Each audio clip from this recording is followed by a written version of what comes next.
ఇండస్ట్రీకి కోడిగుడ్డు మధ్యన తేడా తెలియదు. ఇండస్ట్రీ ఎప్పుడు వస్తుందంటే కోడి ముందలు వచ్చిందా గుడ్డు ముందలు వచ్చిందా అని చెప్పి ఆనాడు మొత్తం భారతదేశం మనం చూసి నవ్వే పరిస్థితి. అందుకే ముద్దుగా కోడిగుడ్డు మంత్రి అని పేరు పెట్టిన ఆయన అలానే చేస్తాడు. ఆయన 5 సంవత్సరాలు ఒక్క పరిశ్రమ తీసుకురాక ఉన్న పరిశ్రమలు తరిమేశాడు ఆయన.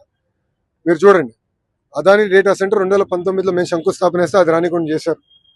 ఇంకో పక్కన ఫాక్స్కాన్ తరిమేశారు, ఫ్రాంక్లిన్ టెంపుల్టన్ తరిమేశారు, అమర్ రాజా బ్యాటరీని తెలంగాణ తరిమేశారు. ఈ రోజు మేము అధికారంలోకి వచ్చిన 2 సంవత్సరాల్లోనే భారతదేశంలో 100 రూపాయలు పెట్టుబడులు వస్తే 25 రూపాయలు ఆంధ్ర రాష్ట్రాన్ని ఎత్తుక్కుంటూ వచ్చే విధంగా చేశాం. అది తట్టుకోలేక కోడిగుడ్డు మంత్రి గౌరవ హోంమంత్రి గారు ఆమె వేసుకున్న బట్టల పైన అట్లా మాడటం చాలా చాలా బాధాకరం. అంటే ఇక్కడి నుంచి అక్కడ నడిస్తే 1 కేజీ బరువు తగ్గుతారని ఎగతాళి చేస్తాం చాలా చాలా బాధాకరం. నాకు బాధ ఏంటంటే మొన్న ఒకరు చెప్పారు, జగన్మోహన్ రెడ్డి అంట గుడివాడ అమ్మర్కి ఫోన్ చేసి చాలా అద్భుతంగా చేసావని చెప్పాడంట. అంటే ఎక్కడ పోతున్నారండి వీళ్ళు? జగన్మోహన్ రెడ్డి గారు నేను సూటిగా ఒక విషయం ప్రశ్నిస్తున్నాను.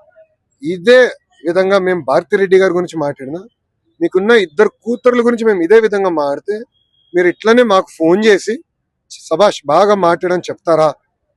సూటిగా ప్రశ్నిస్తాం. ఇదేనా మీరు మహిళలకు ఇచ్చే గౌరవం? అధికారంలో ఉన్నప్పుడు మా తల్లిని అవమానించారు, బ్రహ్మణిని అవమానించారు. మేము తిరిగి అధికారంలోకి వచ్చిన తర్వాత మా కార్యకర్త పొరపాటున భారతిరెడ్డి గారి గురించి ఒక మాట అంటే సోషల్ మీడియాలో పోస్ట్ చేస్తే అతను క్షమాపణ చెప్తామే కాదు, అతన్ని జ్యుడిషియల్ రిమాండ్కి పంపించిన ఘనత కూటమి ప్రభుత్వం. అది మాకు మహిళల పట్ల ఉన్న గౌరవం. ఇప్పుడు ఒక రౌడీ షీటర్కి, ఒక ఫ్యాక్షన్కి, ఒక గొడ్డలి పార్టీలో ఉన్న గొడ్డలి బ్యాచ్కి మహిళల్ని గౌరవిస్తానే తెలియదు. అందుకే చెప్పా, జగన్ పేరులో జీ అనేది ఉంది కదే, గొడ్డలి సొంత బాబాయిని లేపేశాడు. ఇట్లా వాళ్ళు ప్రజలను అవమానిస్తూ, మహిళలను అవమానిస్తూ, సొంత కుటుంబ సభ్యుల్ని చంపేసే పరిస్థితి వాళ్ళది.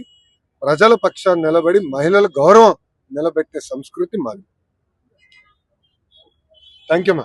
ఈ వీడియో నచ్చితే లైక్ చేయండి. అలాగే మా ఛానల్ ని ఫస్ట్ టైం కనుక చూస్తున్నట్టయితే ఇప్పుడే సబ్స్క్రైబ్ చేసుకుని పక్కనే ఉన్న గంట సింబల్ ని యాక్టివేట్ చేసుకోండి. అప్పుడే మేము పెట్టే ప్రతి వీడియో మీకు నోటిఫికేషన్ గా వస్తుంది. అలాగే ఈ వీడియో పూర్తిగా చూసినందుకు ధన్యవాదాలు.